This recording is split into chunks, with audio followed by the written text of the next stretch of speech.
Hi friends, Telangana రాష్ట్ర ప్రజలందరికీ అదృపే శుభవార్త. ప్రతి ఒక్కరికి కూడా ఆసరా చేత పెన్షన్లు అయితే పెంపు చేయడం జరిగింది. మరి వృద్ధులకి, వితంతువులకి, ఒంటరి మహిళలకి, వికలాంగులకి, 45 నుంచి 65 సంవత్సరాల వయసు గల వారికి ప్రతి ఒక్కరికి అయితే భారీగా అయితే పెంచారు.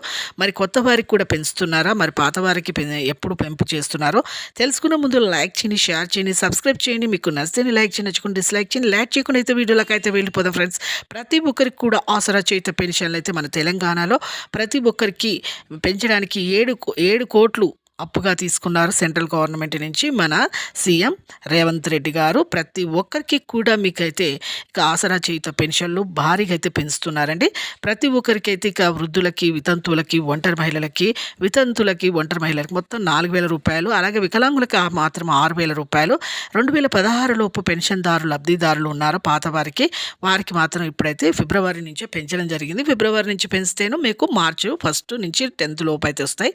అలాగే ఇక కొత్త వారికి మాత్రం దరఖాస్తులు వెరిఫికేషన్స్ అయినాక, ఇంటింటి సర్వే అయినాక వాళ్ళకు కూడా జత చేస్తామనేసి చెప్పడం జరిగింది.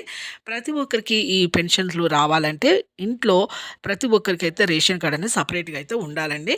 ఈ కుటుంబంలో మామ, అత్త, కొడుకు, కోడలు ఉంటే కొడుకు, కోడలు సపరేట్గా ఉండాలి. అలాగే మామ, అత్తప్పుడు ఆసరా చేత పెన్షన్లు అయితే రావడం జరుగుతుంది. మహాలక్ష్మి స్కీమ్ కూడా రావడం జరుగుతుంది. లైక్ చేయండి. Thanks for watching.